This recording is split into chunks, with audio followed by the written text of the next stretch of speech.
আমরা করতে পারি না। সেই জন্য আমরা ব্রজগোপীও হতে পারি না। ব্রজগোপী ভাব হলো নারী ভাব, মায়েদের অযুত শক্তি, আদ্যা শক্তি মহামায়ার স্বরূপ। যোগমায়া মা দশভুজা যে ভগবতী, তার অংশভূতা আপনারা। আপনাদের মায়ার ভাণ্ড, এত মায়ার ভাণ্ড যে অস্থির অবতার আমাদের মধ্যে তো নাই গো। আপনাদের এমন কোনো বিশ্বে কাজ নেই যে পারেন না, হয় না, জানি না, করতে জানি না, এরকম কোনো কাজ নাই।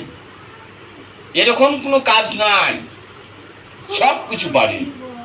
চাই ইচ্ছা, চেষ্টা, গোবিন্দ ভজন। গোবিন্দ হলো স্বয়ং ভগবান, তিনি স্বর্গ মর্ত্য পাতাল ত্রিজগতের মালিক, যার একটু ইঙ্গিতে তিনটা জগৎ চলে। আর তার মতো লোক, আর তিনি জন্ম নিলেন কোথায় এসে গো? মহারাজ নন্দ ঘোষের বাড়ি। রাজার ছেলে, 90 লক্ষ গরু চড়াতে হবে গো মাঠে। গরু চড়ালে তার ভাত হবে? 9 লক্ষ ধেনু। এটা কি গো? বহিরাঙ্গের জিনিস। আর অন্তরঙ্গে 9 লক্ষ। নব মানে নতুন, লক্ষ মানে স্ত্রী। তুমি যত কিছুই করো না কেন, গোবিন্দের দিকে যেন তোমার লক্ষ্য থাকে, টার্গেট। হাতি রাস্তাতে হেঁটে যাচ্ছে, তার পেছনে অনেক কুকুর দেখবেন vague vague vague vague vague vague করছে। হাতি মাথা ঘুরে দেখেও না, কিছু বলেও না, তার মনে তার পথ গমন করেই যাচ্ছে। আমি যে কে কি বলছে, আমাকে ভণ্ড বলছে, সাধু বলছে, বদমাইশ বলছে, লম্পট বলছে, বলুক না, আমার কর্ণপাত করার কিচ্ছু দরকার নেই। আমি নিজের মনকে স্যাটিসফাই আছে কি না সেটাই আমি দেখব, যে আমার গোবিন্দ যা করে সেটাই আমার মঙ্গল। আমাকে যদি কষ্ট দেয়, আমাকে যদি দুঃখ দেয়, আমাকে যদি জ্বালা দেয়, আমাকে যদি যন্ত্রণা দেয়, প্রভু তুমি যত পারো আমাকে দাও, তাতে যদি তুমি সুখী হও সেটাই আমার সুখ প্রভু। কিন্তু তোমার কাছে আমার করজোড়ে তোমার শ্রীপাদ পদ্মে আমার নিবেদন, সহিবার মতো যেন ক্ষমতা দিও ঠাকুর। আর কিছু চাই না। আমি যখন সুখ পাবো তখন তো ভুলে যাব তোমাকে। চাই না আমি সুখ, দাও তুমি যত পারো, দাও না দুঃখই আমার সঙ্গের সাথী হোক। দুঃখ পেলে পরে আমি তোমাকে ভুলবো না, তোমাকে ডাকবো। আমরা যখন খুব বিপদ আপদগ্রস্ত হই তখন ঠাকুর ঠাকুর করি, কিন্তু যখন আমরা বিপদ কেটে যায়, যখন ভালো হয়ে যায়, আর ঠাকুরের কথা আমরা বলি না। এটা আমরা পামর, যে ইহকাল পরকালের বান্ধব, যে পরম বস্তু আমরা বুঝি না।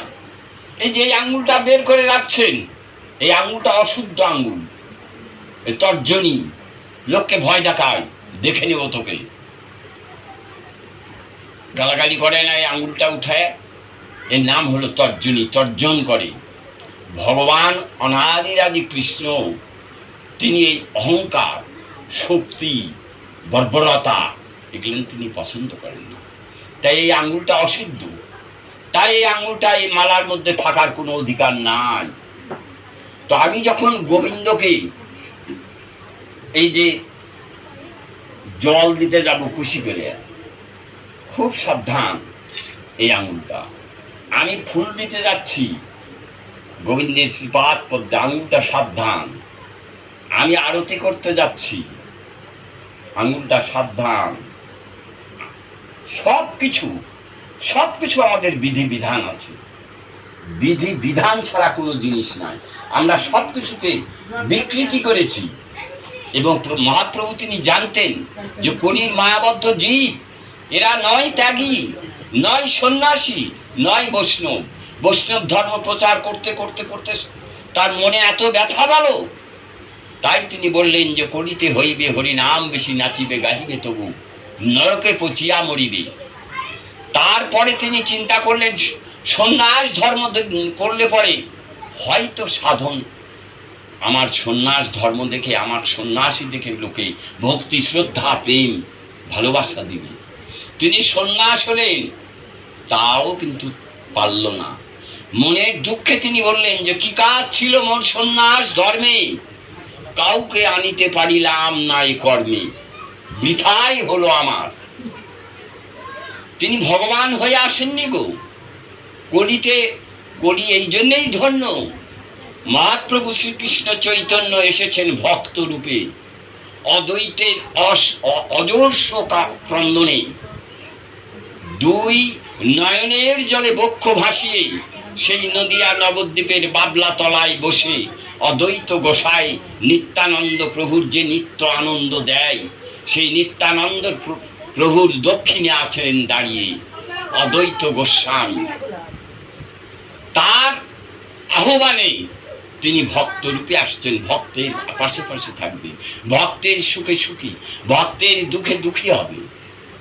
আমরা একাদশী করছি, পাঁজা পাঁজা আটার রুটি করে তরকারি দিয়ে আনন্দে খাচ্ছি, ওটা একাদশী হয় না গো মা, ওটা হয় আটাদশী। ব্রহ্মাণ্ড পুরাণে দেখবেন একাদশীর মাহাত্ম্য 7 পৃষ্ঠা ব্যাপী আছে। যারা গ্রন্থাদি পঠন করে, ভাগবত যারা পঠন করে, তাদের 13 থেকে 14টা বই স্টাডি করতে হয়। গীত গোবিন্দ, ওই গীতা, ওই রামায়ণ, ওই মহাভারত, ওই শ্রীমদ্ ভাগবত, ব্রহ্মবৈবর্ত পুরাণ, স্কন্ধ পুরাণ, শিব পুরাণ, মহাপুরাণ, তারপরে আপনার এই যে ভক্তমাল গ্রন্থ, শ্রীকৃষ্ণের বৃহৎ সারাবলী, শ্রীকৃষ্ণের তত্ত্ব জ্ঞান মঞ্জুরি, বিভিন্ন ধরনের বই, সব কিছু আমাকে স্টাডি করতে হয়। তাছাড়া ভাগবতকে রসামৃত করার মতো চতুর্দিককার ডালপালা জোড়া লাগানো অসম্ভব, পারা যাবে না। তাই হঠাৎ সবার মনে হতে পারে যে এত বইয়ের কথা কি করে জানা থাকবে, ওকে তো ফুটস্থ করা যাবে না, মুখস্থ করা যাবে না। আপনি গোবিন্দের কাছে কাঁদবেন, গোবিন্দের জন্য ধ্যান করবেন, সারা রাত্রি নাক ডেকে ঘুমাবেন না। 1টা 1:30 যখন বাজবে তখন উঠবেন, চুপি সারে উঠবেন, ধ্যান করবেন, অজস্রভাবে ধ্যান করবেন। যে যত বেশি ধ্যান করবে তার গ্রহণক্ষম হবে বেশি। যে একবার যেটা স্কন্ডে শ্রবণ হবে আস্বাদন করতে পারবে, হৃদয়ে গাঁথা থাকবে। তাছাড়া এই যে ভবের হাটে আসছেন ভবের বাজার করতে, শেষ পর্যন্ত অঙ্ক করে দেখবেন যে তার অ্যান্সার, উত্তরটা হলো 0। 0তে দাঁড়াবে। ওই ভব নদীর ঘাটে যে তখন কোনোই লাভ হবে না, ওই বসে বসে কাঁদতেই হবে। বলে বসে বসে কাঁদতে হবে, হা গোবিন্দ প্রাণ গোবিন্দ, বসে বসে কাঁদতে হবে। তোর নয়নের জাল হবে করি, আমি পার করি গো তাড়াতাড়ি। ওই ভবের ঘাটে, সেই ভব নদীর পাড়ে আমাদের বসে থাকতে হবে গো মা। এই নরক যন্ত্রণার কূপের মধ্যে আমাদের কষ্ট করতে করতে করতে করতে আর্তনাদ করব। তখন বুঝব আপনি মরে গেছেন, আপনার ওই রূপটাই আবার তিনি ওইখানে তৈরি করবে। আপনি অস্বীকার খাবেন, আপনি দিব্য চক্ষু দিয়ে কোথায় কি ঘটনা করেছেন সব আপনার সামনে তুলে ধরবে। তখন বুঝবেন কি দশা। ঘরে কারি কারি টাকা থাকতে পারে, ওই টাকা দিয়ে ভব নদীর করি হবে না। এই যে বৈষ্ণব সঙ্গ, সাধু সঙ্গ, সৎসঙ্গ, ভাগবত সঙ্গ, এই করতে করতে হবে ভবপারের করি সঞ্চয়। আর গোবিন্দের উদ্দেশ্যে কায় মনোবাক্যে কোনো চাওয়া পাওয়া আশা না রেখে তাকে দিবেন, ওটা গোবিন্দর ব্যাংক। কিন্তু আমরা গোবিন্দের উদ্দেশ্যে দিতে গেলে আমাদের হাতটা খাটো হয়ে যায় গো, আমরা দিতে কুণ্ঠিতা বোধ করি, পারি না আমরা দিতে।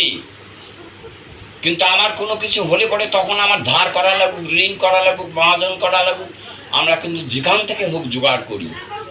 কিন্তু গোবিন্দের উদ্দেশ্যে যে কিছু আমরা, এই যে টাকার উপর আমাদের সবার বেশি মায়া, কিন্তু পুত্র শোকের চাইতে টাকার শোক বেশি। কারো যদি 10 লাখ টাকা হারিয়ে যায়, আর একজনের পুত্র মারা গেছে, ওই পুত্র মারা গেছে তার যতখানি শোক, তার 3 গুণ শোক হলো আর ওই টাকা হারিয়ে গেছে। কিন্তু আবার টাকা না হলে কিন্তু চলছেও না। ইংরেজিতে আছে যে money is the root of all problems, টাকা সকল সমস্যার সমাধান। টাকা ছাড়া আবার সমস্যার সমাধানও হবে না। টাকাও আমার দরকার, কিন্তু সেই টাকাটা যেন আমি সৎ পথে উপায় করি। সৎ পথে উপায় করি। যে মুসলমান আশেপাশে আছে কিনা জানি না, মুসলমানদের ধর্মে ওরা 1 মাস রোজা করে, উপবাস থাকে, তারপরে ঈদের দিন তার আগেই ফেতরার টাকা জমা দিতে হয়।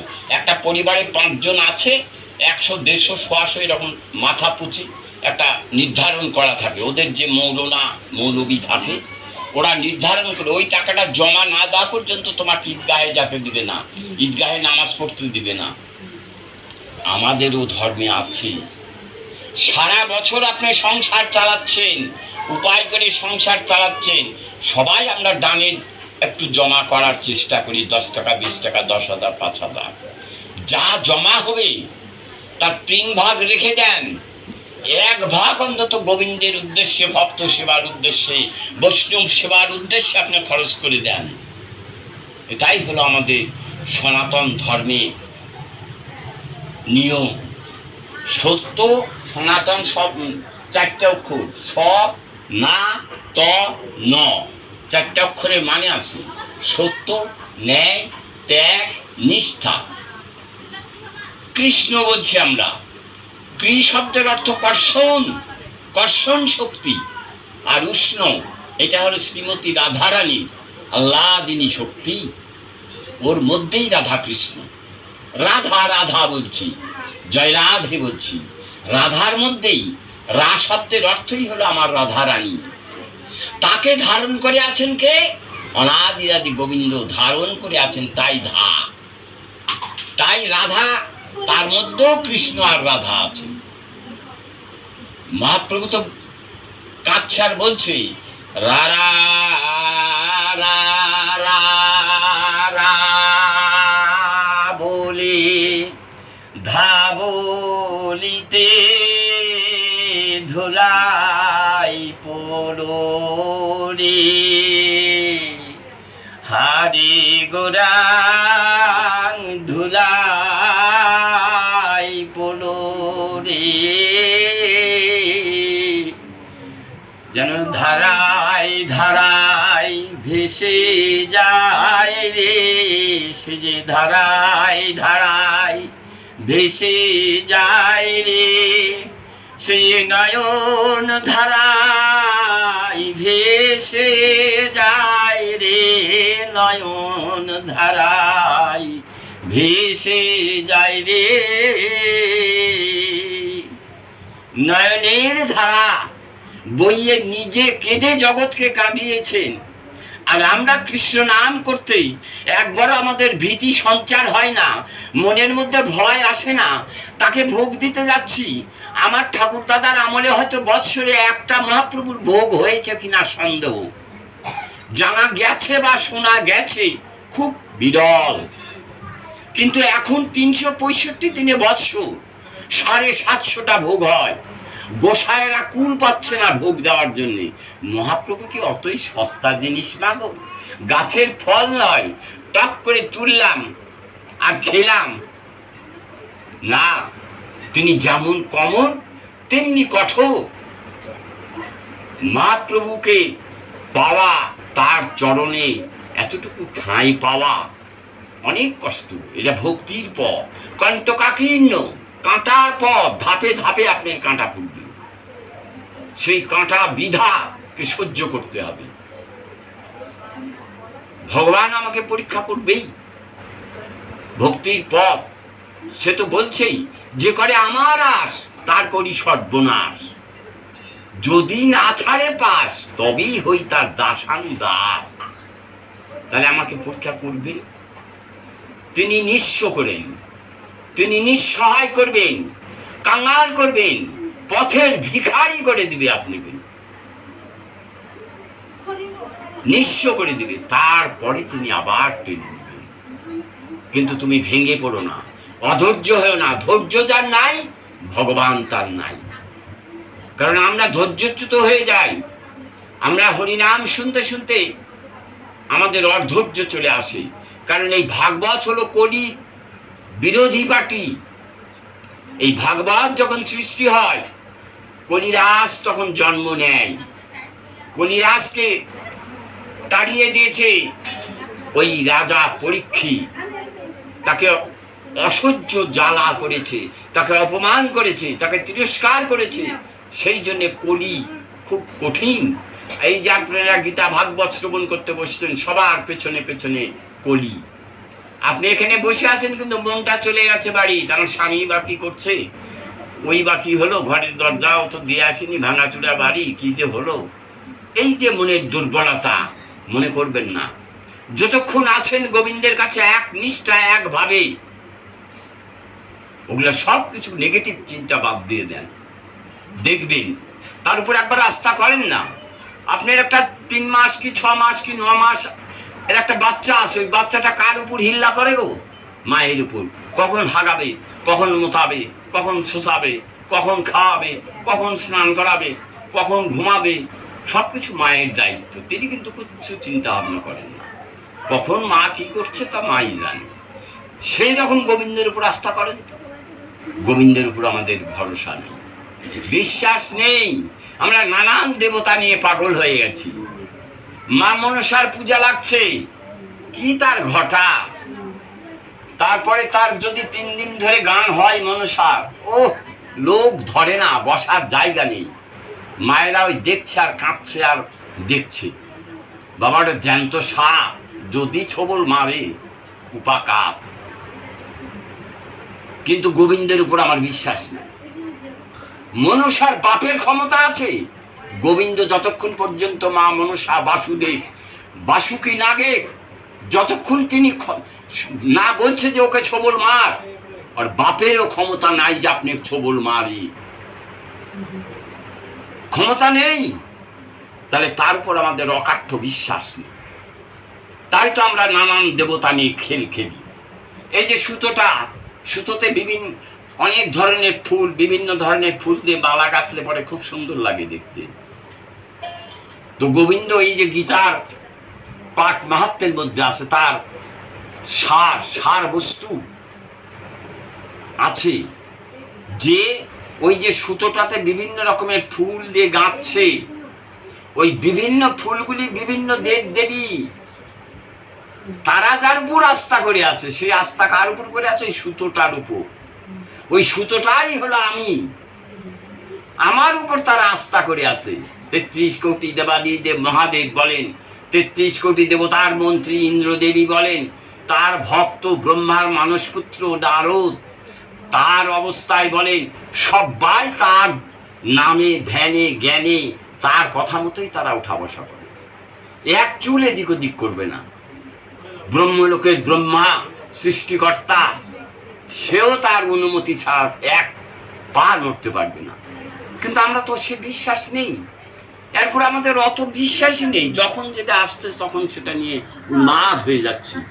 তাই ভাগবত আস্বাদন করতে হলে কেমন করে আস্বাদন করতে হয়? কলি আসবেই, কেউ হয়তো ঘুম পাবে, কেউ হয়তো অলসতা আসবে, কেউ হয়তো এই করবে। এই যে আজকে কত তারিখ গো? বৈশাখ মাসে 30। এই যে এটা আমরা বাংলাতে বৈশাখ মাস বলছি, আমাদের বৈষ্ণব তালিকায় মধুসূদন, শ্রীকৃষ্ণের এক নাম হলো মধুসূদন। এই মাসটাকে মধুসূদন বলা হয় বৈষ্ণব মতে। মধুসূদন তিনি কি করেন গো? মানুষের বিপদ ভঞ্জন করেন, বিপদকে ভেঙে ফেলেন, বিপদকে সরিয়ে দেন। তো এইটা হলো মধুসূদন মাস। আমরা বলি যে বৈশাখ মাস ধর্ম মাস, আর সব অধর্ম মাস। তাহলে আর সব মাস কি অধর্ম মাস গো? সব মাস সমান, সব মাসই ভালো। আমার অনাদিরাদি গোবিন্দ জন্ম নিয়েছিলেন কোন বারে গো? আমরা ভাদ্র মাসের শুক্লপক্ষের অষ্টমী তিথি জানি যে গোবিন্দের জন্মাষ্টমী, কিন্তু বারটা কি জানা আছে? বার্তার কারো জানা নেই। বুধবার মনে রাখবেন, বুধবার আমার শ্রীমতী রাধারানী, যিনি প্রেমের গুরু, ব্রজধামের মালিক, শ্রীমতী আল্লাদিনী রাধারানী, তার কৃপা না হওয়া পর্যন্ত কোনো বুদ্ধি নাই। তো সেই রাধারানীর জন্মবার কি গো? জন্মবার আমরা জানি না। তার 15 দিন পরে যখন শুক্লপক্ষ পড়ে, সেই শুক্লপক্ষের অষ্টমী তিথিতে রাধা অষ্টমীর উপাস করি আমরা, নাম হরিনাম সংকীর্তন করি। তার জীবনী সেই দিন যেখানে আমরা পাঠ করি, রাধারই জীবনীটা পাঠ করা হয়। তিনি কোথায় কিভাবে জন্ম নিলেন, কি করলেন, এসে কিভাবে কি হলেন। তিনি একজন রাস কন্যা হয়ে একটা দিনহীন দরিদ্র, তার স্বামী, তার ভাগ্যে জুটল আয়ন ঘোষ। কিন্তু ইহজগতের মায়েরা, বাপের যদি অট্টালিকা থাকে আর কোনো ক্রমে যদি একটা গরিব স্বামী হয় তার, আর ওই স্বামী যদি একটু পানের থেকে চুন যদি করে, ওই স্বামীর পিণ্ডির গুষ্টি শ্রাদ্ধ করে ছেড়ে দেয়। স্বামীর কি দোষ ধরিস না মেয়ে, বলিস না তা খোঁচা দিয়ে, অন্তরেতে তৃপ্তি দিয়ে, শুদ্রে নেড়ে সব বিনিয়ে। আমি গীতা পড়ছি, কর্মযোগ অধ্যায়। কর্ম কি কর্ম করবেন এই সংসার ধর্মে, কর্মযোগ অধ্যায় পড়ছি, কিন্তু আমরা কিছু ব্যাখ্যা কিছু করতে পারছি না, কিছু বুঝতে পারছি না। তাহলে কি আর হবে? হবে না। তো ভাগবত আস্বাদন করা বড় কঠিন। কিভাবে ভাগবত আস্বাদন করবেন? বলি, দোকান পেতে বসে আছে তারা, দোকান পেতে বসে আছে, দেখো সারি সারি বসেছে রে, তারা ভগবত কথা শুনবে বলে, দেখো সারি সারি বসেছে রে, যেন ভক্তের মেলা লেগেছে রে, যেন ভক্তের মেলা লেগেছে রে, তাই আনন্দ আর ধরে না রে, ভক্ত সঙ্গ পেয়ে আমার আনন্দ আর ধরে না রে। আমি ভক্ত সঙ্গ ভালোবাসি, ভক্ত ছাড়া রইতে নারী, ভক্ত দিলে খাই, না দিলে উপবাসে যাই। আমি ভক্ত বড় ভালোবাসি, ভক্ত ছাড়া রইতে নারী, ভক্ত বড় ভালোবাসি। তাই ভক্তকে উচ্চ স্থানে দিছে। কিসের দোকান পেতে বসে আছেন গো? মিঠাই মন্ডা না চুরি বাঙ্গি না গল্প?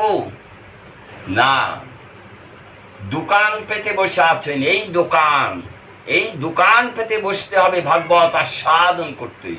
সুখদেব গোস্বামী যখন প্রথম ভাগবত এই মর্তের বুকে পাঠ করতে শুরু করলেন, হাজার হাজার কোটি কোটি আবাল বৃদ্ধ বনিতা পুরুষ নারী, সেখানে 60,000 মুনি ঋষি, অথচ তিনি সেখানে 7 দিন 7 রাত ব্যাপী পড়ছেন।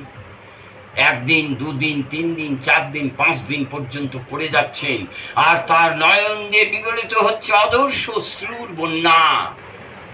তিনি চিন্তা করছেন, একটি লোক ভাগবত শ্রবণ করছে না, আস্বাদন করছে না, এই আগত কলিহত মায়াবদ্ধ জীব তাদের উদ্ধারের পথ কোথায় পাবে? উদ্ধারের পথ কে দেখাবে? আমাকে তো আর কেউ পাবে না। তাই তার নয়নে অশ্রু বিগলিত হচ্ছে। হঠাৎ অদূরে দেখলেন যে একজন বসে আছেন, রোম হর্ষণ মণির পুত্র সুতগ্রশ্রবা মুনি। তাকে যখন তিনি দেখতে পেলেন, তখন তিনি একটা স্বস্তির নিঃশ্বাস ত্যাগ করলেন, যে যাক, এত লোকের মধ্যে একটা লোক শুনছে, ভাগবত আস্বাদন করছে, এর দ্বারাই আগত কলিহত জীবে উদ্ধারের পথ পাবে। তাই সেই সুত উগ্রস্ত বা মুনির অশেষ কৃপা বলে, অশেষ আশীর্বাদের ফলে, অশেষ দয়ার ফলে আমরা এই কলিযুগে এসে একবিংশ শতাব্দীর পরের লোক হয়েও আজ আমরা ভাগবত পঠন করছি, ভাগবত শ্রবণ করছি, পাপ বিনাশ করার পথ পেয়েছি, উদ্ধারের পথের দিশারি আমরা হয়েছি। কিন্তু যদি আমরা সেটা না করি, তাহলে এই যে 84 লক্ষ জীব এই মর্তে বাস করছে, তার মধ্যে সবচেয়ে উত্তম জীবই হলো মানব। তাহলে এই মানব জন্ম পেয়ে যদি না করি গোবিন্দ ভজন সাধন, যদি না করি গোবিন্দ নাম বদনে উচ্চারিত যদি না করি, বৃথায় জন্ম। চলে যাব তখন আবার কোথায়? হাতি, ঘোড়া, বাঘ, ভাল্লুক, কীট পতঙ্গ, নরকের পিঠ হয়ে যন্ত্রণার শেষ হবে না আমাদের। 84 লক্ষ বার হওয়া মরা হতে হবে শেষ। সর্বশেষ জন্ম হলো গাভীর জন্ম, গরু। তাই গরু মরলে কারো দুঃখ করা নিষিদ্ধ, শাস্ত্রের বিধান। গোজন্মই হলো শেষ জন্ম, তার 84 লক্ষের মধ্যে সব শেষ, ওটাই লাস্ট জন্ম। গরু মরলেই সেই আত্মাটা মানব কুলে এসে জন্ম নেবে। তাহলে কত কষ্ট আমাদের।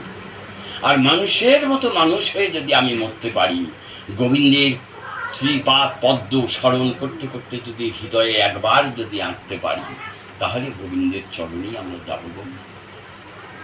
তাহলে গোবিন্দ আমায় দয়া করবেন, তিনি দয়ার সাগর, তিনি দয়া করেই যাচ্ছেন। দিয়ে পাওয়ার নাম দয়া। আমি গোবিন্দ ভক্ত, আমার দয়া করে না।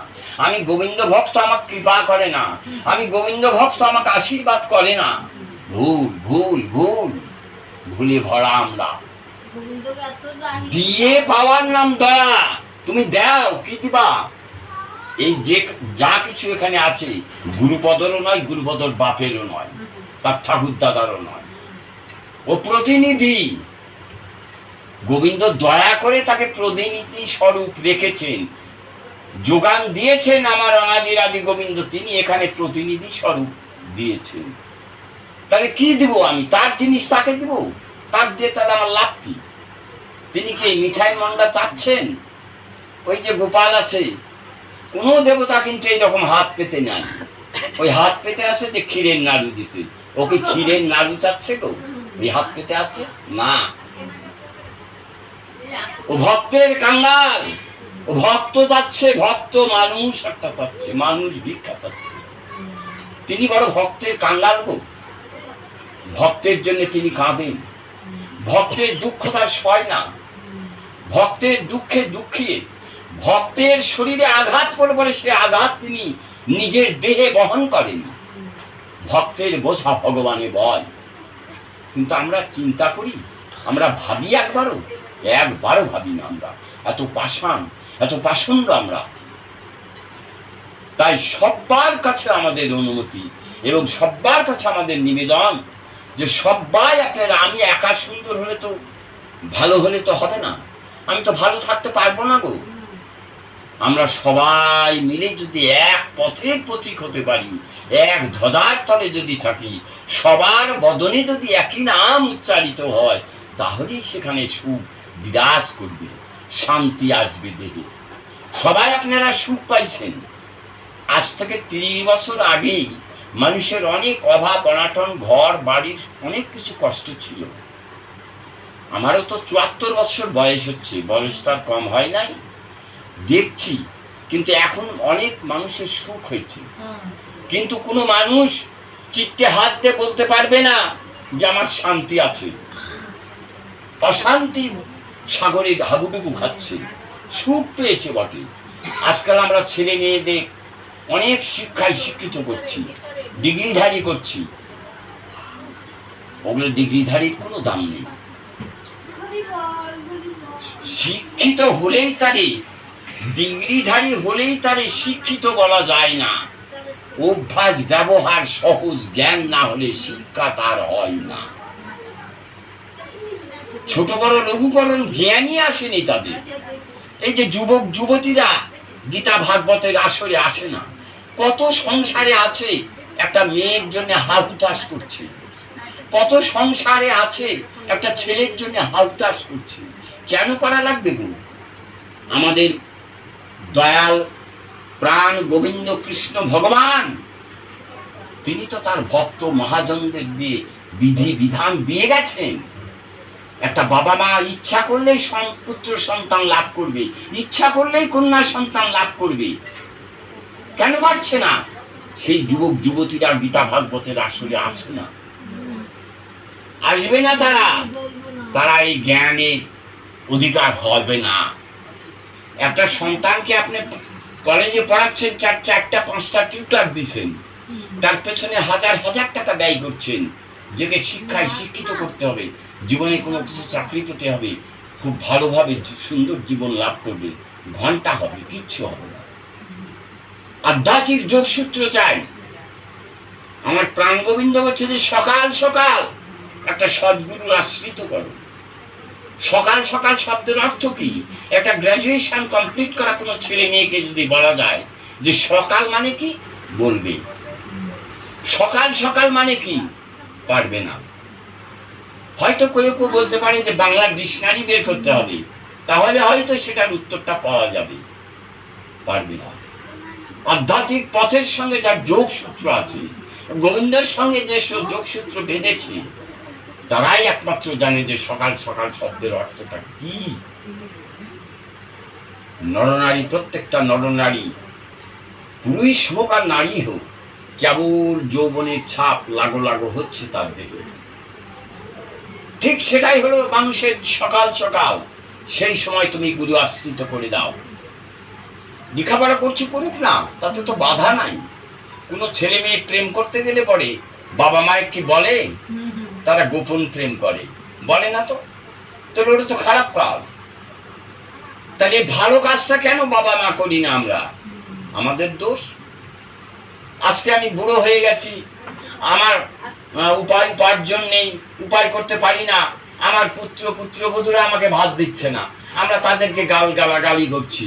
একটা পরের মেঘ নিয়ে এসছি, চন্দ্র সূর্য আলো বায়ু অগ্নি ব্রাহ্মণ নাপিত সবাইকে সাক্ষী রেখে নিয়ে আসছি, আর তাকে গালাগালি করছি। এমন ছাড়া বউ সা ভাত দেয় না শ্বশুর।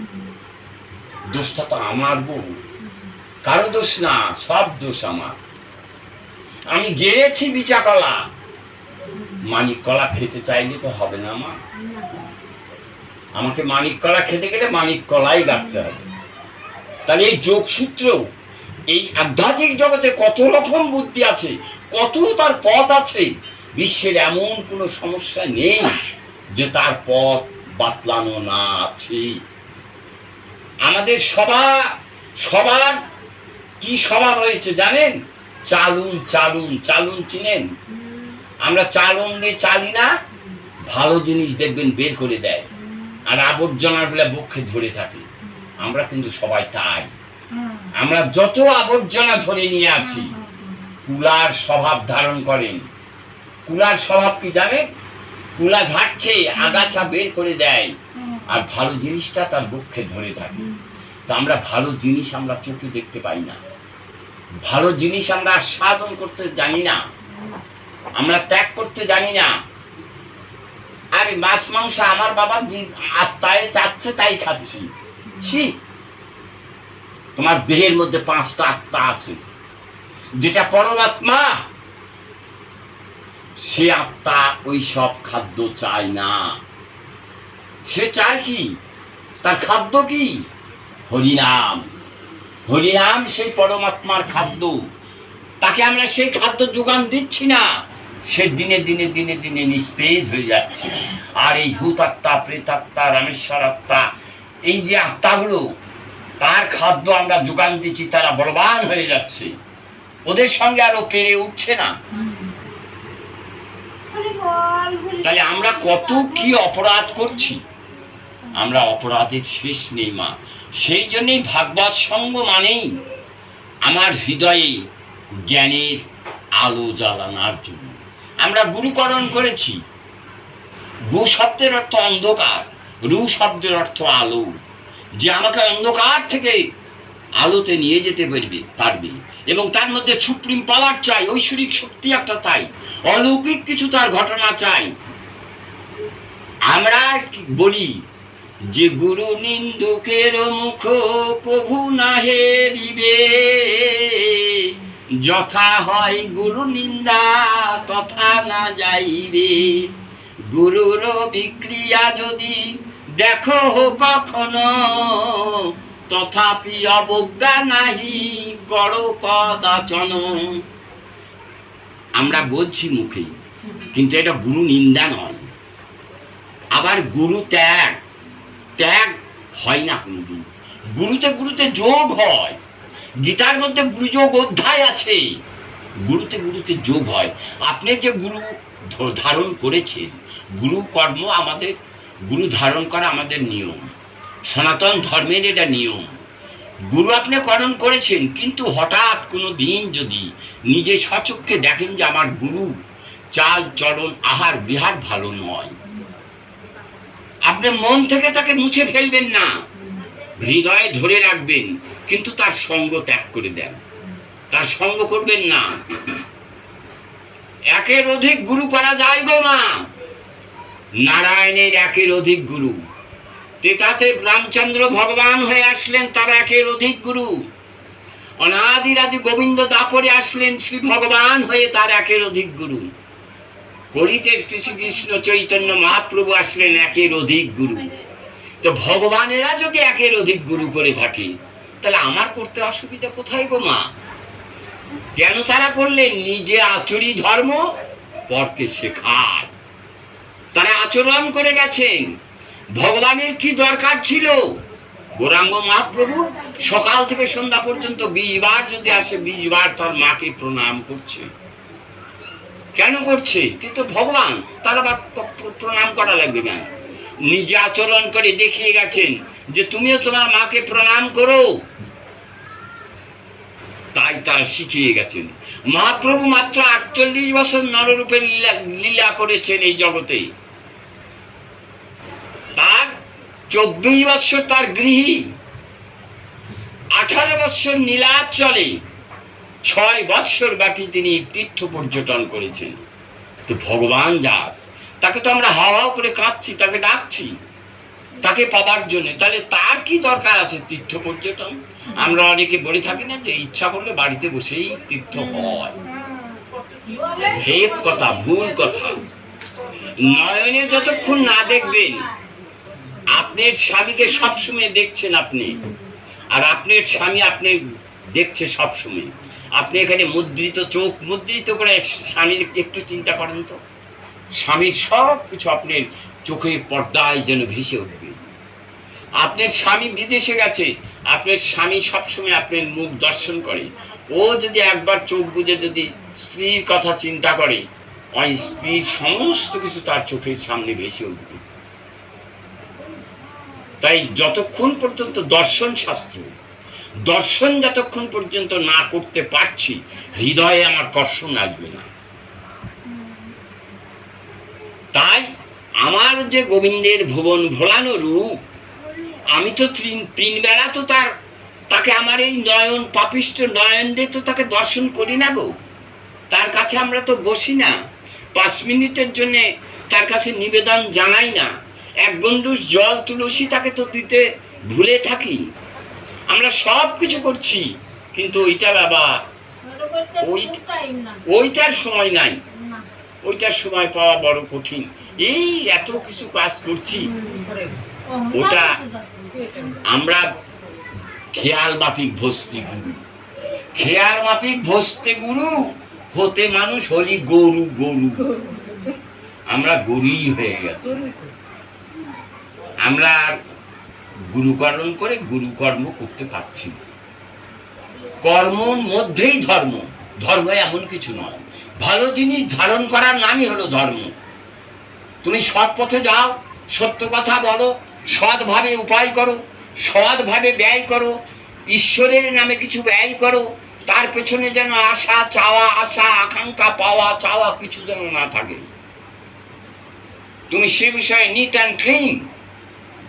তুমি আগে গোবিন্দের সঙ্গে সূত্র বাঁধো, একটা ইংরেজিতে আছে, you are for the not for others, you are for the not for not for show others. তুমি একমাত্র জন্ম নিশ্চয় হলো ঈশ্বরের জন্য, আর কারো জন্য নয়। তুমি আসছো একাই, তোমাকে যেতে হবে একাই। তুমি গোবিন্দ ভজনের জন্যই তোমাকে পাঠিয়েছি। তাহলে তুমি গোবিন্দর সঙ্গে আগে ভজন করো, করতে করতে তার সঙ্গে একটা যোগসূত্র পাতো।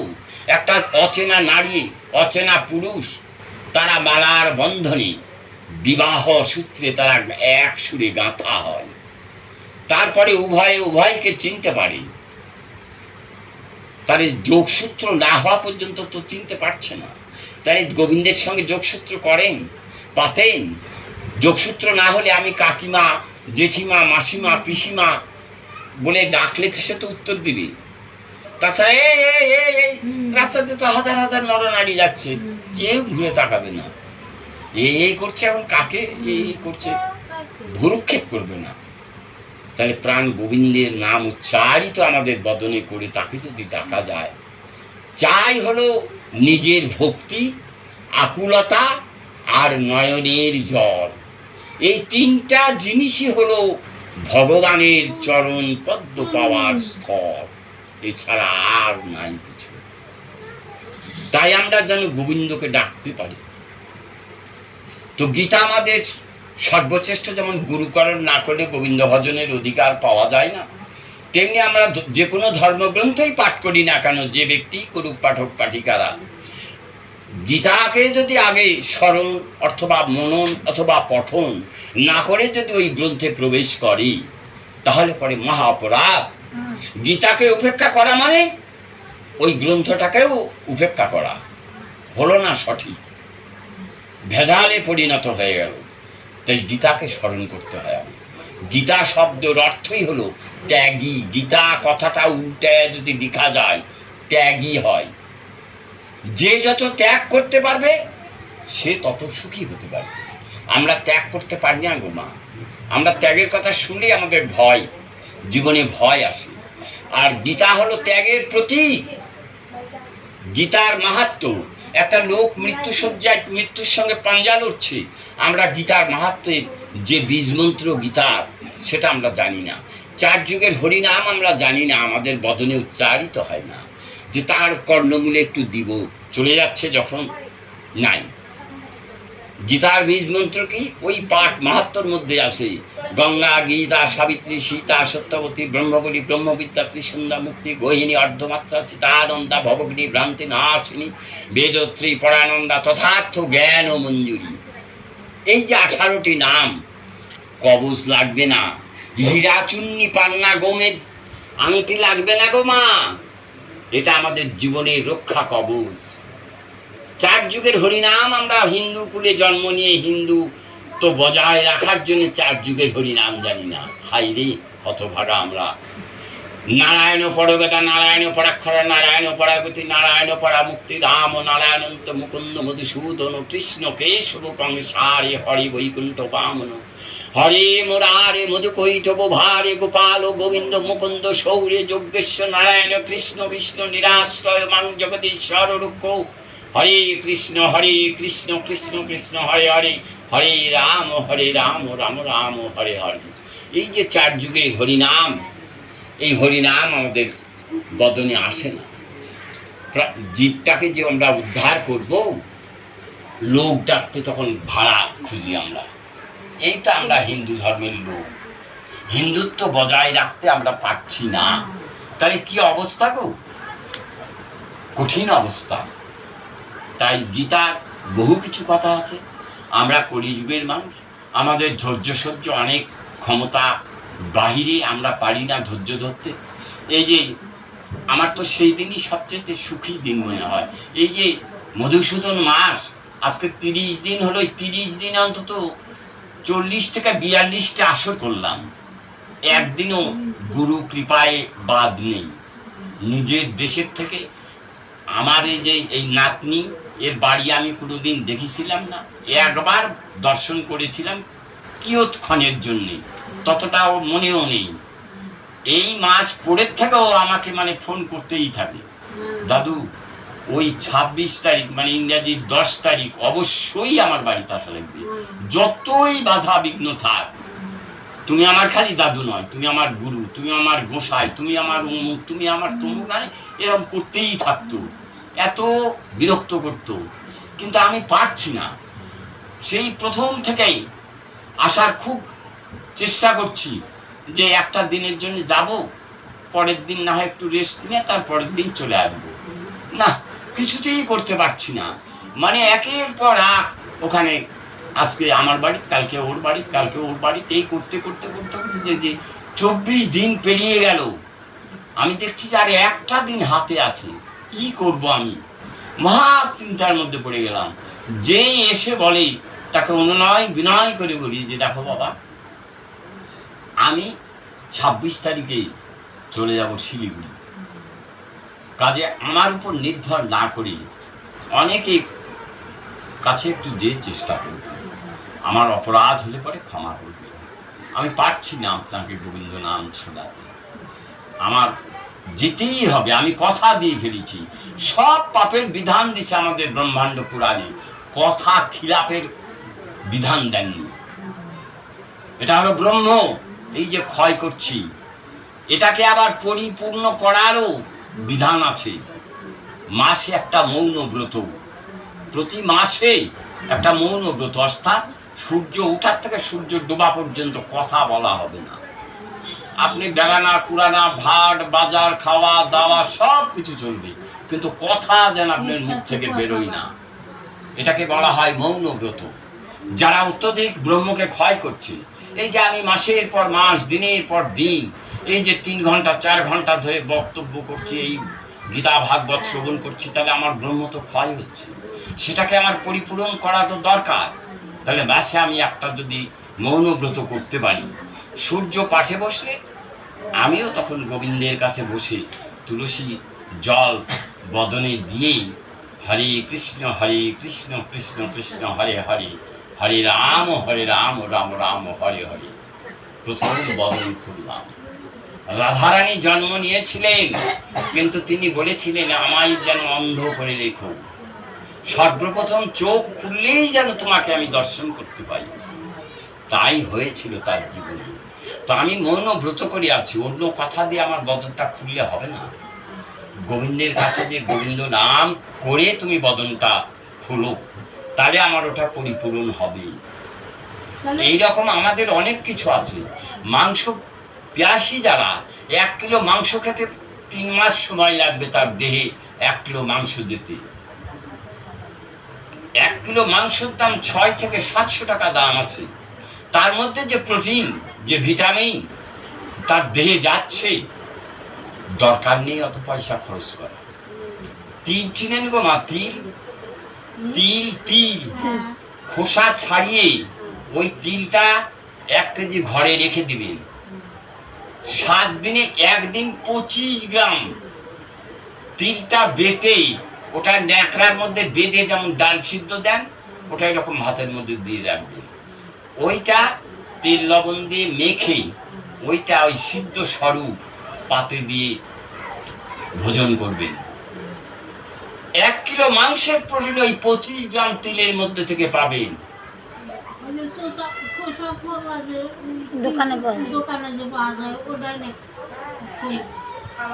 উপরের চোচাটা যেন থাকে না, ওই ছেলানো পাওয়া যায়। হ্যাঁ, সেটাই কিনে নিয়ে আসবো, সেটা কিনে নিয়ে এসে আমি রাখবো। আপনি অল্পের মধ্যে সেটা পাবেন। রোজ কারো হাফ বয়েল 2টো করে ডিম খায়, 2টো ডিমের দাম 12 টাকা দাম আছে। আমার 12 টাকা খরচ করার কি দরকার গো? ওই 2টো ডিমের মধ্যে যে ভিটামিন আছে, একটা মানিক কলার অর্ধেক সেবা করবেন, ওই প্রোটিন তার দেহের মধ্যে প্রবেশ করবে। 1 কিলো দুধের দাম কত গো? মিনিমাম 40 টাকা, 50 টাকা। 1 কিলো দুধে যে ভিটামিন আছে 50 টাকা খরচ করলে পরে হবে। আর পেয়ারা কত করে কিলো গো? 50 টাকা। ওটা আপনি 1 পোয়া পেয়ারা নিয়ে আসবেন। ওই 1 পোয়া পেয়ারা রস চিবিয়ে দেহে দিবেন 1 কিলো দুধ সমান সমান 1 কিলো 1 পোয়া 250 গ্রাম পেয়ারার রস। আমরা বুঝি না গো, বুঝি না। একটা মাংস পিয়াসী শ্রীগাল, কুকুর, শিয়াল, একটা কুকুরকে দৌড়ায় নিয়ে বেড়ান 2 ঘন্টা, দেখবেন যে একখানে শুয়ে 1 হাত জিভে বের করি করে হাঁপাতে থাকবে। আর একটা তৃণভোজী গরু, তাকে সকাল থেকে সন্ধ্যা পর্যন্ত দৌড়ায় নিয়ে হাঁটিয়ে বেড়ান, ওই গরুটা হাঁপাবে না। আমরা তাই, আমরা যারা নিরামিষ ভোজী বহুদিনে সারা রাত্রিব্যাপী এখানে বসে থাকবো, সারা রাত্রিব্যাপী বদনে উচ্চারিত হবে কৃষ্ণ নাম, হাঁপাবো না, জল পিপাসাও লাগবে না, কি পায়খানাও চাপবে না, পেচ্ছাপও চাপবে না। যদি আমার এই গুরু কৃপা বসে, যদি এই ব্যাস আসন, যে আসনে বসে থেকে ব্যাসদেব লিপিবদ্ধ করেছিলেন, এই ব্যাস আসনে যতক্ষণ বসে আছি, একটা ব্রাহ্মণের বাড়ি পাঠ করতেও গেলেও সে ব্রাহ্মণ আমাকে বস্ত্র বা করি আমাকে দান করছে, যতক্ষণ পর্যন্ত ব্যাস আসনে আসে। ব্যাস আসন থেকে নেমে গেলে ব্রাহ্মণ যদি হয় তাহলে পরে আমাকে দান করবে না, বা আমি সে দান গ্রহণ করব না। কিন্তু ব্যাস আসনে যতক্ষণ বসে আছি ওই ব্রাহ্মণও আমাকে দিবে। তাহলে এই ব্যাস আসনের কত দাম! ব্যাস আসনে বসতে গেলে ব্যাস আসনের যোগ্য অর্জন করতে হবে। মমতাজি মুখ্যমন্ত্রীর যোগ্য অর্জন করেছিলেন বলে আজকে তিনি সেই সিংহাসনে বসে মুখ্যমন্ত্রীত্ব পদ পেয়েছেন। তাই আমরা প্রত্যেকেই যোগ্যতা অর্জন করার চেষ্টা করব যে গোবিন্দর কাছে আমরা যাব। বহু কিছু আমাদের জানার আছে গোমা।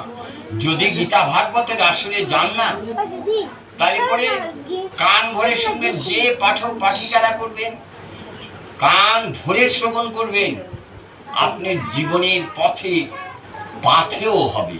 এই যে সংসার জীবন, মানব জীবন যে চালাচ্ছে, সেই পথের পাথেও হবে আপনার তৈরি, অসুবিধা হবে না।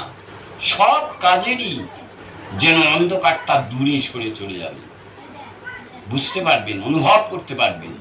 এই যে চোখে আসে না প্রেমবাড়ি, প্রেমবাড়ি আপনি যদি ভক্ত হয়ে থাকেন নিজে নিজে প্রমাণ করুন। এই বাস্তবে আপনি নিকটতম কোনো আত্মীয়র বিয়োগ ঘটলে পরে হাওয়াও করে কাঁদেন, লক্ষ্য করে দেখবেন ওই ব্যক্তি চোখের এই কোণা দিয়ে অথবা এই কোণা দিয়ে পড়ছে, ওই জলটা বদনে একটু দিয়ে দেখবেন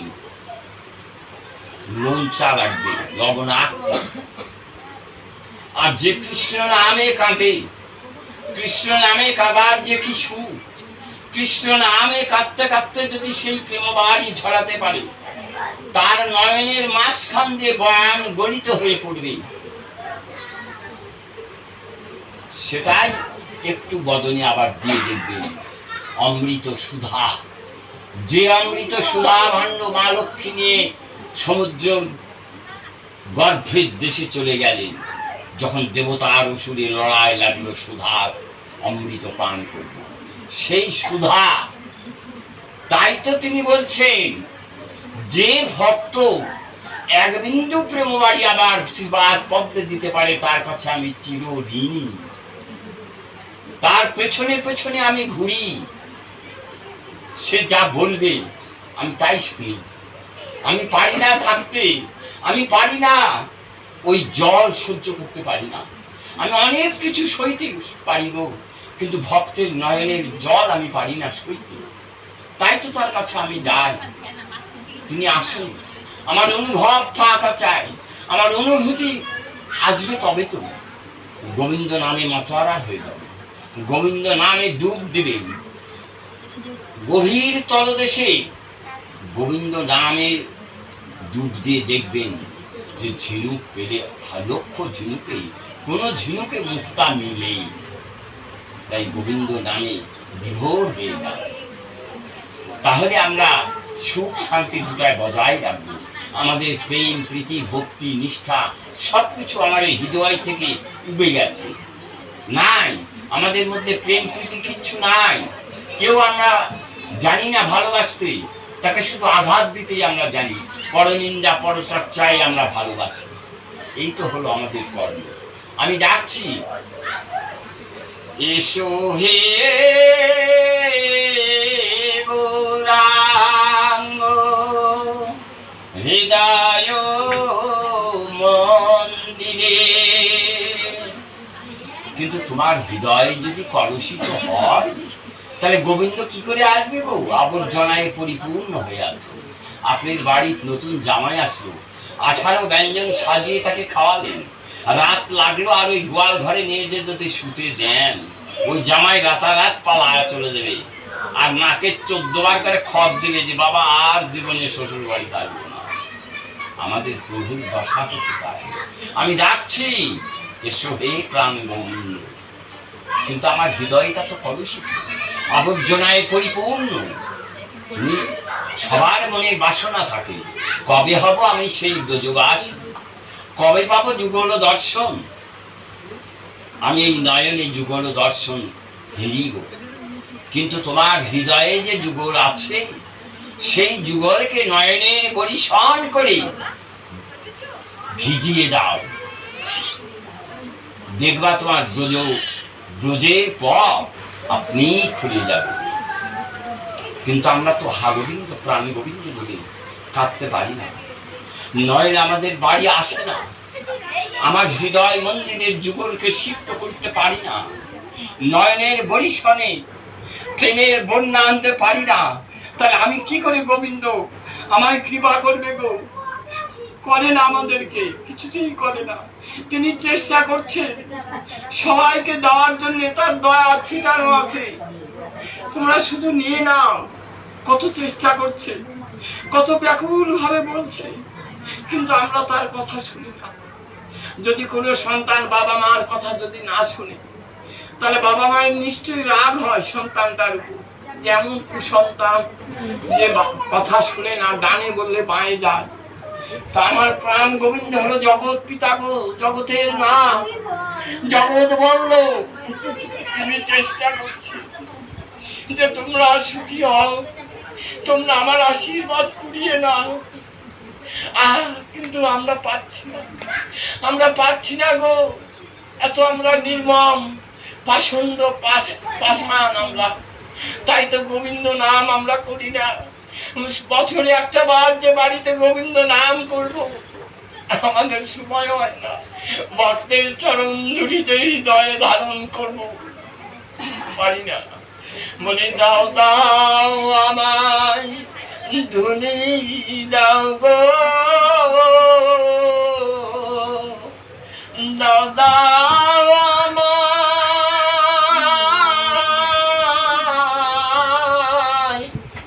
ধুলি দাও গো, আমি ধুলি নয় যাত্রা করি, দাও দাও আমায় ধুলি দাও গো। আমরা পারি না, আমরা কোনো কিছুই পারি না, তো অক্ষম, আমরা অধম। অনেক দাদামাকে আমরা লক্ষ্য করি যে তাদের মধ্যে গোবিন্দ ভক্তির যদি প্রতিভা একটু যার মধ্যে দেখতে পাই, বুঝতে পারি, তাকে খুব ভালো লাগে গো। তার সঙ্গ যেন সব সময় করার জন্য প্রাণটা আকুলিত বিকুলিত হয়।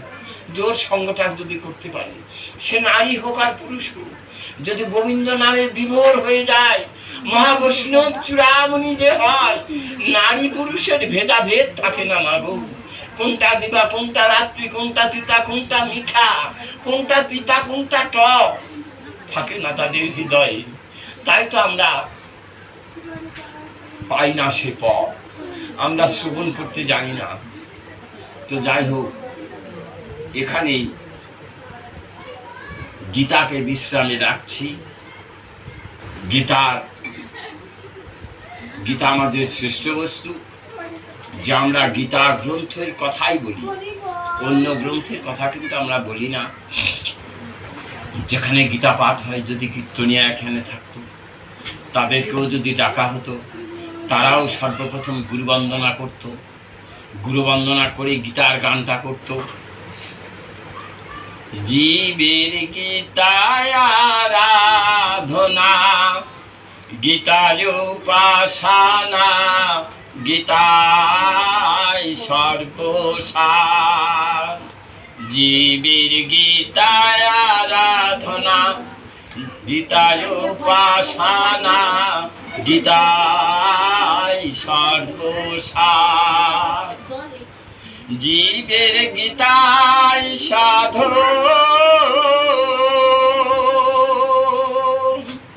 গীতায় ভজন।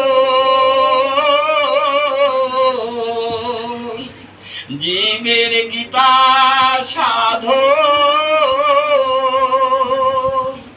গীতায় ভজন, গীতায় করে ভব পার। জীবের আরাধনা গীতা, উপাসনা গীতা, গীতায় সর্বসার। জীবের আরাধনা গীতা, উপাসনা গীতা, গীতায় সর্বসার। অথচ আমরা গীতাকে অবমাননা করি, গীতাকে ভক্তি শ্রদ্ধা করি না। গীতাকে যে একটু গীতা গীতা গীতা বলে যে একটু প্রণাম করে যে রাখবো, এও আমাদের ভাগ্যে জুটে না গো। এত আমরা নির্মম পাষণ্ড, আমরা পশুরূপ ধারণ। পশুরা যদি করতো তাহলে পরে শোভা পেত।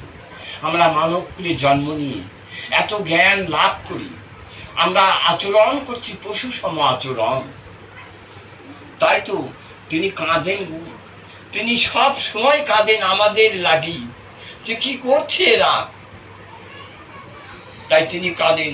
তাই তার কাছে তার চরণে প্রার্থনা রাখি, হে গোবিন্দ, এরা কেউ কিছু জানে না, তোমার নিজের সন্তান তুমি এদেরকে ক্ষমা করে প্রভু।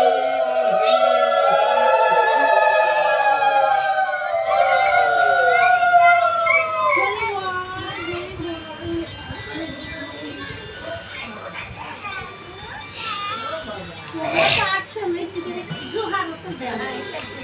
এই যে উলু মায়েরা যে উলু দিচ্ছে, যখন কীর্তন পদাবলী কীর্তন যেখানে হয়, আগে গৌরচন্দ্রিকা করে না, তারপরে তারা ব্রজলীলায় ধাবন হয়। তো গৌরচন্দ্রিকা গাওয়ার পর দেখবেন যে সেখানে বলে সুরধ্বনি তীরে গোড়া কুবের ভাবে দাঁড়িয়ে আছে, কি যেন ভাবনা ভাবছে, তিনি খেলিবেন খেলা, নাম তার বিনোদ খেলা। কি খেলা খেলবে গো? বিনোদ খেলা। বিনোদ শব্দের অর্থ নতুন নতুন নতুন। হরিনামের খেলা। এই যে হরিনামের খেলা, এই হরিনামের খেলা খেলবেন, তার পূর্বে জন্মের কথা তার স্মরণ হচ্ছে। কোথায় আমার মা যশোদা, কোথায় আমার পিতানন্দ, কোথায় আমার রাধারানী, কোথায় আমার সেই অষ্টসখী, সেসব কথা তার স্মরণে আসছে। কুবের ভাবে তিনি রাধা ভাবে দাঁড়িয়ে আছেন। তাই তিনি গদাধরের কোলে পড়ছেন। তিনি বারবার, গদাধরই হলো রাধারানী বহিরাঙ্গের রূপ। আর তিনি তো ধারণ করেছেন বাহিরে গৌরাঙ্গ রূপ, ভেতরে শ্যাম রূপ। তার ভেতরে তো শ্যাম রূপ আছে। তাই তো হা কৃষ্ণ হা গোবিন্দ বলে কেঁদে কেঁদে কেঁদে কেঁদে জগৎকে ভাসিয়ে দিয়ে গেল। প্রেমের বন্যা নিয়ে আসলো। তিনি প্রেমের পসরা সাজিয়ে দাঁড়ে দাঁড়ে ঘুরে বেড়াচ্ছেন। তিনি দাঁড়ে দাঁড়ে কত কেঁদেছেন। তিনি দাঁড়ে দাঁড়ে ভিকি গেছেন, দাঁড়ে দাঁড়ে ভিকি গেছেন। জয় রাধে শ্রী রাধে বলে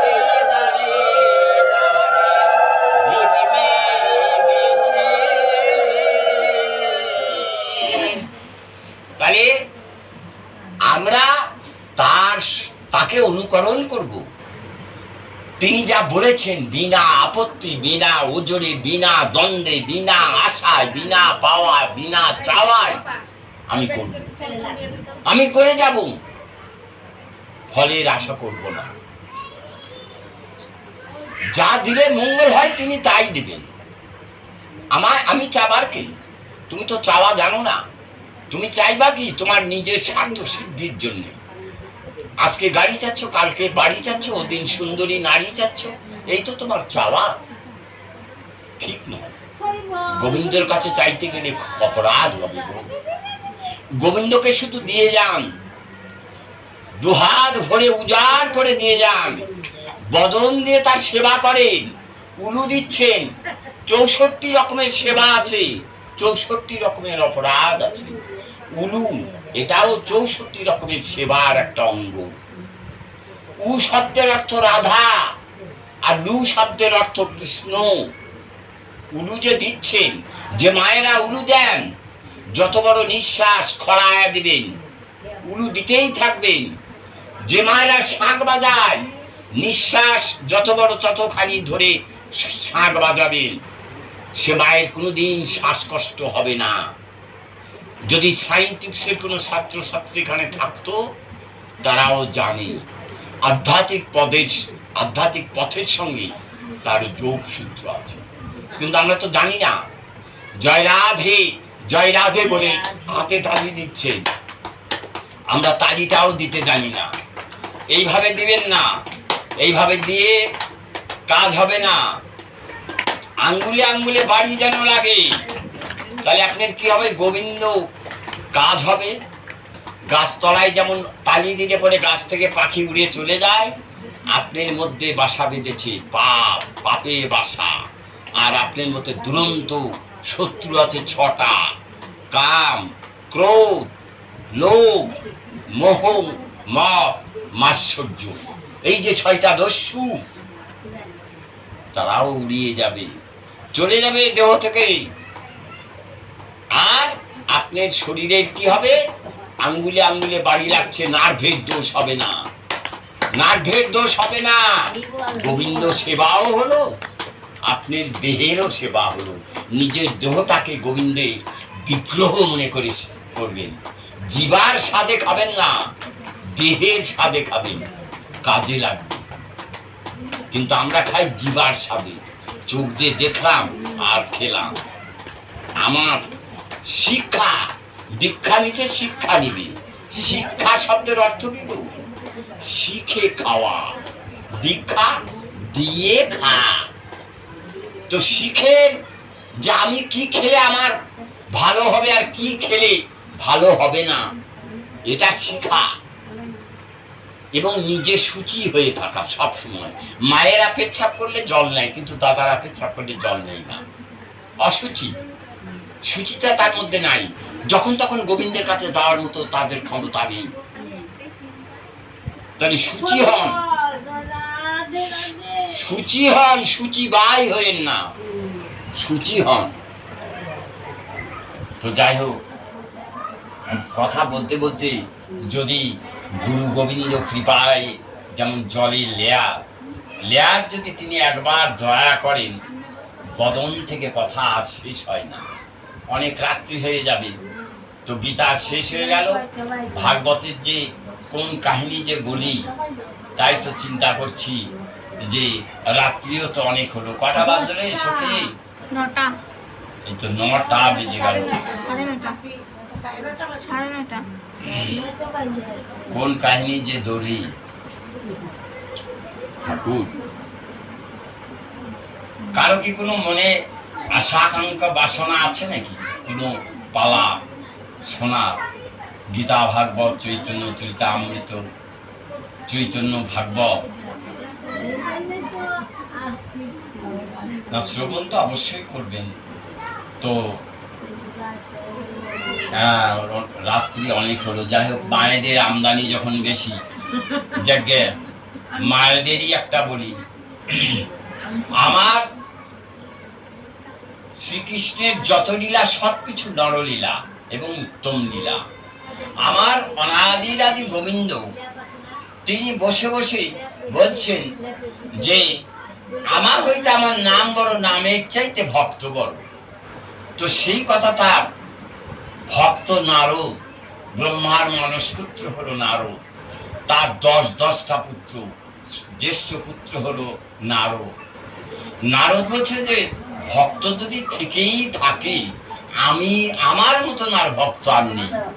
অন্তর্যামী ভগবান কৃষ্ণ তিনি শুনতে পেলেন, আর মনে মনে বলছে যে নারদ, তুমি আমার সঙ্গে সঙ্গ করো আর বদনে আমার নাম করো বলে নিজেকে এত বড় মনে করলাম, এতই বড় হয়ে গেছো।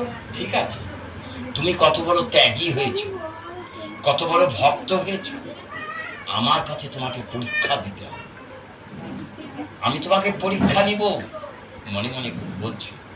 আর এই ধারে নারদ মনে করছে আজকে তো সারাদিন ধরে প্রভুর বদন দর্শন হয়নি, যাই একটু প্রভুর কাছে। তাই তিনি তার বিনাটা করে নিয়ে চললেন প্রভুকে সঙ্গে একটু দর্শন করতে। হরে মুরারি মধু কৈত ভারি গোপাল গোবিন্দ মুকুন্দ সৌরি। হরে মুরারি মধু কৈত ভারি গোপাল গোবিন্দ মুকুন্দ সৌরি। এই করতে করতে প্রভু আমি চলে এলাম তোমায় দর্শন করতে।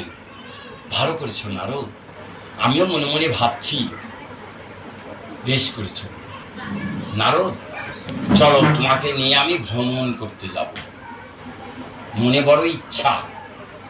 তো প্রভু আমায় নিয়ে তুমি ভ্রমণ করতে যাবা, এ তো বড় ভাগ্যের কথা। কোথায় গো প্রভু, কোথায়? তো হচ্ছে মর্তে। মর্তেও আমার তো অনেক ভক্ত আছে, মর্তে চলো। না প্রভু, আমি মর্তে যাব না, মর্তে আবার ভক্ত আছে নাকি? মর্তে সব কামনা বাসনা যুক্ত লোক, তারা বাসনা কামনায় তো পরিপূর্ণ, তারা আবার ভক্ত হয় নাকি? মর্তে কে যায় জানো প্রভু? মরতে যায়। সেখানে রোগ শোক ব্যাধি জড়া চাওয়া পাওয়া লোভ লালসায় পরিপূর্ণ, ওখানে যাব না। তো বলছে নারদ, তুমি আমার আদেশ অমান্য করবা? না প্রভু, না না না। তো একটা নিবেদন তোমার কাছে প্রভু, আমি তোমার সঙ্গে যেতে পারি, কিন্তু তোমার সঙ্গে ঘুরে ঘুরে ঘুরে ঘুরে না আমার পা দুটো ব্যথা হয়ে যায়, আমার একটু অন্ন সেবা দিবে প্রভু। কি বলো নারদ, তুমি ভক্ত, আমার সঙ্গে যাচ্ছ, আর তোমাকে আমি সেবা দেব না? নিশ্চয়ই দিব। চল। চললে দুজনে ওই বেশে আসলে তো আর হবে না, তারা ছদ্মবেশ ধারণ করলেন দুজনেই। কেউ আমাদের মতো মায়াচক্ষু দিয়ে যেন আমরা তাকে বুঝতে না পারি, তাই ছলনা করে তারা একটা রূপ ধারণ করে দুজনে চলে আসলেন। ভক্তের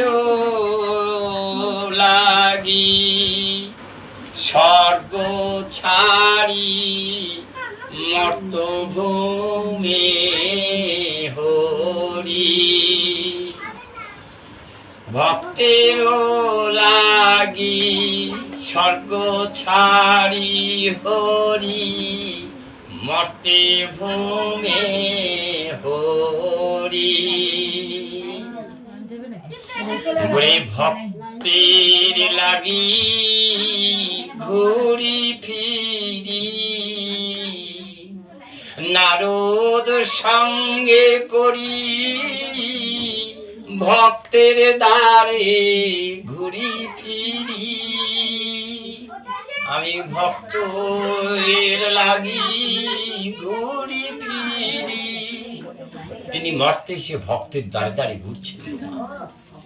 কোথায় ভক্ত আছে ভক্তের দ্বারে তিনি আসলেন।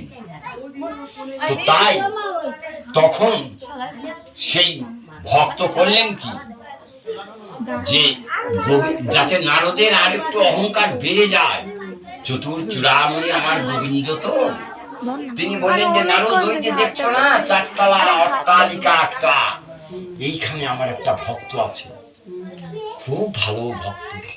চলো, তুমি জল খেতে চাইলে না, ওই ভক্তের কাছে গেলেই জল খাবো।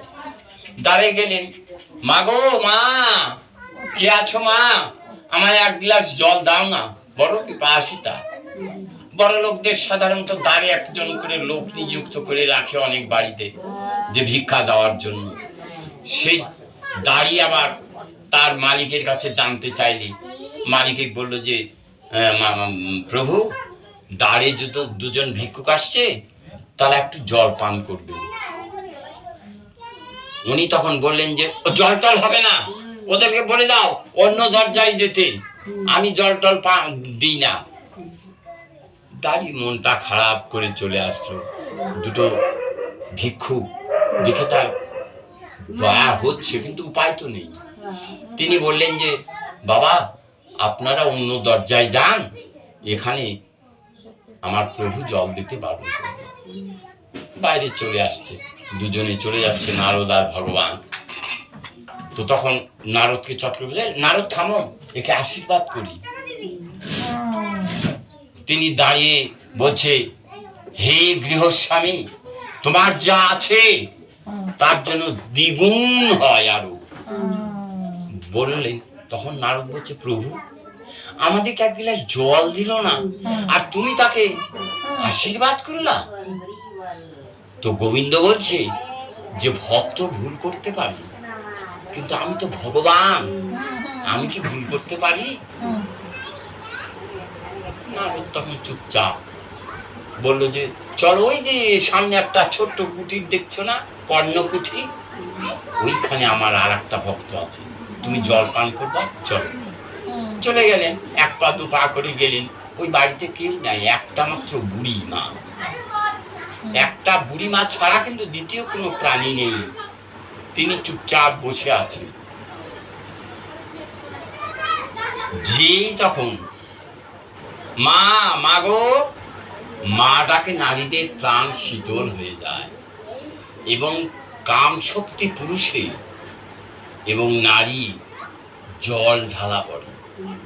মা ডাকের এত গুণ, সব পুরুষ সব নারীকে যদি আমি মা, আমারই মায়ের এদের বিভিন্ন রূপ, এইটা যতক্ষণ আমার হৃদয়ে না আসছে, কোনো নারীর বদন দর্শন না করাটাই বৈষ্ণবের কর্তব্য। সবাই আমার জননী, সবাই আমার মা, এইটা আমি ভাবলে, তাহলে আমি নারীর মুখ দর্শন করলে আমার কোনো যায় আসে না। আমি নারীর সঙ্গে ঢলাঢলি করি না কেন, সে যে নারী সেটা তো আমার খেয়াল নেই। সে আমার গোবিন্দ ভক্ত, আমার প্রভুর ভক্ত, সে আমার সখা। তাই যে ওই বাড়িতে যখন চাইলেন, মা মা বলে ডাকছেন, তিনি নিঃসন্তানহীনা বিধবা একজন বুড়ি, বৃদ্ধ মা। মা ডাকে গড়ে আছে, দৌড়ে এসে দেখছে দুটো সুন্দর, তাদের রূপ এত সুন্দর লাগছে। ছদ্মবেশে থাকলে কি হবে, রূপটা ঠিকই আছে, ভিক্ষুক হলেও তাদের রূপ ঠিক আছে। তো বুড়িমা আকুল হয়ে তাদের দিকে চেয়ে আছে, বলছে, কি তোরা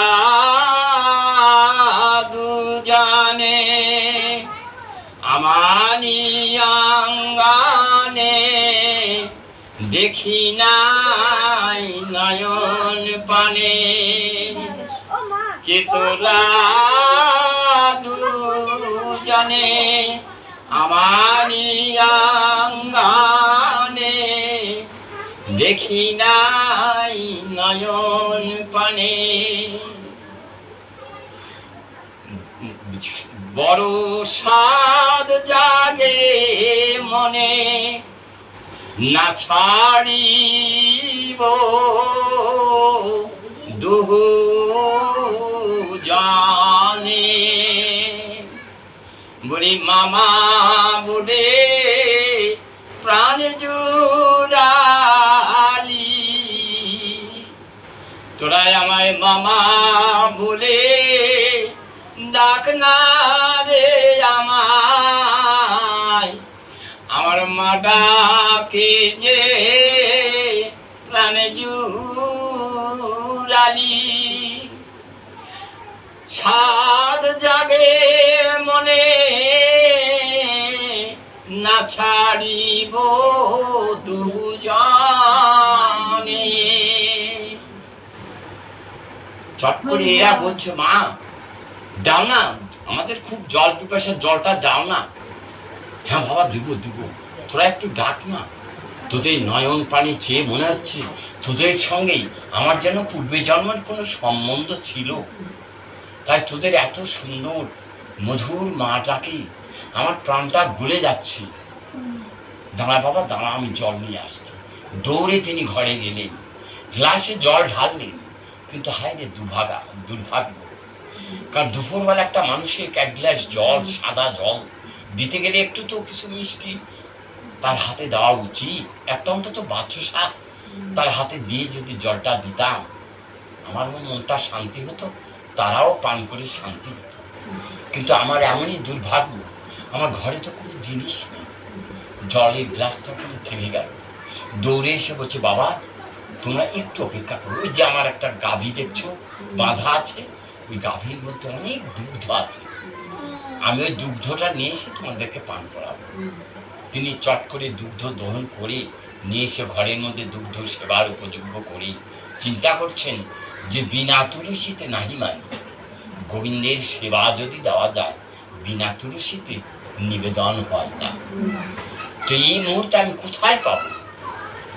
তাই তিনি তার ভক্তি তুলসী আর নয়ন জল দিয়ে নিবেদন করে বলছে, প্রভু অতিথি আমি নারায়ণ সম জ্ঞান করছি, সেই জ্ঞানেই আমি নিয়ে যাচ্ছি নিবেদন করে দুগ্ধ। তুমি যদি সত্যিই থেকে থাকো প্রভু, কৃপা করে আমার দুধটা গ্রহণ করবে। আর গোবিন্দ অন্তর্যামী, তিনি বলছেন, হ্যাঁ মা হ্যাঁ, তোমার দ্বারে আসছি আমি তোমার কাছে সেবা নিতে। তিনি তো আর শুনতে পাচ্ছেন না, তিনি নিয়ে এসে তাদেরকে দিয়ে দিলেন দুজনকে 2 গ্লাস দুগ্ধ পান করে তারা স্বস্তির নিঃশ্বাস ফেললেন। আর মা মা বলে ডেকে বুড়ি একবারে খুব শান্তি পেলেন, ওরাও শান্তিতে চলে যাচ্ছে। যে চলে যাচ্ছে যখন নারদ বলল যে, প্রভু তুমি তাকে আশীর্বাদ করলা, আর একে আশীর্বাদ করবা না? এই বুড়িমার সম্বল বলতে তো দুগ্ধ, ওটাই দিয়েই তার দিন পাত চলে, সেটা তো চিন্তা করলো না। সমস্ত দুগ্ধ তো আমাদেরকে কত সুন্দর করে নিবেদন করে আমাদের সেবা দিল, তো একে তুমি আশীর্বাদ করবা না? গোবিন্দ বলছে, না। নারদের চোখে জল, প্রভু এ কি তোমার লীলা? তুমি চতুর চূড়ামণি, তোমার লীলা বুঝে বড় সে ভক্ত, কিন্তু আমি তো কিছু লীলা বুঝতে পারছি না, তুমি করো না আশীর্বাদ প্রভু। আচ্ছা ঠিক আছে ঠিক আছে, আমি আশীর্বাদ করছি, এমন আশীর্বাদ করব তুমি চমকে যাওয়া। বলছে যে ওই যে গাভীটা, যে গাভীর দুগ্ধ দিয়ে আমাকে সেবা দিল, এক্ষুনি যাতে ধরফর করে পড়ে মরে যায়। হাওমাও করে নারদ কেঁদে উঠলে যে, প্রভু এ কি তোমার লীলা? যে নাকি 1 গ্লাস জল দিল না তাকে বললে দ্বিগুণ হোক, আর যে বুড়িমা তার কিভাবে দিন চলবে চিন্তা করলো না, সেই দুগ্ধটা নিবেদন করে সেবা দিল, আর তার ওই সম্বলটুকু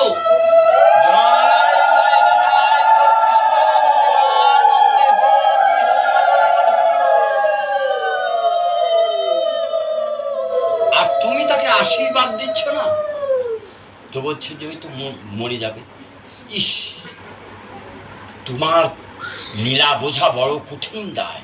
তো বলছে, নারদ জানো না, যে করে আমার আশ তার করি সর্বনাশ, যদি না ছাড়ে আমার পাশ তবেই হই তার দাসানুদাস। তুমি তো জানো আমি তাকে নিঃসহায় করি, তাকে পথের ভিখারি করি, তাকে কাঙ্গাল করি, নিঃস্ব করেও আমি যেন শান্তি পাই না। প্রভু তিনি তখন বলছে, আমার লীলা আমি বুঝি না, তুমি কোন ছাড়? তার লীলা তিনি বুঝেন না, আর আমরা কি করে বুঝবো গো তার লীলা? তাই তো বলছে যে হৃদয়ে ভক্তির ভাণ্ড তৈরি করো, তার লীলা যদি চাও বুঝতে বা লীলা যদি আস্বাদন করতে চাও, অন্তরঙ্গে আস্বাদন করো, তাহলেই তার লীলা বোঝা যাবে। যে ভজে কৃষ্ণ সে বড় চতুর, চতুর চূড়ামণি হবে সে গোবিন্দ ভজনের লোক। কেন হবে না? নিশ্চয়ই হবে। পথ তো তিনি বাতলিয়ে দিয়েছে। তারপরে বলল যে তুমি অন্ন সেবা চাইলে না, চলো ওই যে আর একটা কুটির দেখছো, পর্ণ কুটির, ওই কুটিরে অন্ন সেবা করবে, চলো। বলছে যে হায় রে, এই বড়লোকের বাড়ি পেলাম না এক গ্লাস জল, আর ওই একটা ছোট্ট পর্ণ কুটির, সেখানে অন্ন পাবো, হায় রে। কি জানি প্রভুর দয়া, চললেন সেখানে।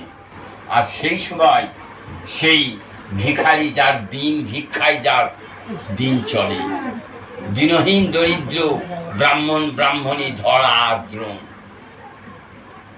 ধরা দেবী ঘরের কোণে ছিন্ন বসন পড়ে হাও হাও করে গোবিন্দের কাছে কাঁদছে যে হে গোবিন্দ, তুমি এমনই ভাবে আমাকে জন্ম দিলা, দুহাত ভরে উজাড় করে, কোনোদিন কি তোমার সেবা দিতে পারবো না প্রভু? মনের সাথে মনেই থেকে গেল, কোনোদিন কি আমার সে সুখ আসবে না যে তোমাকে আমি সেবা দেব বলে কাঁদছি। হঠাৎ সেই সময় দাঁড়িয়ে গিয়ে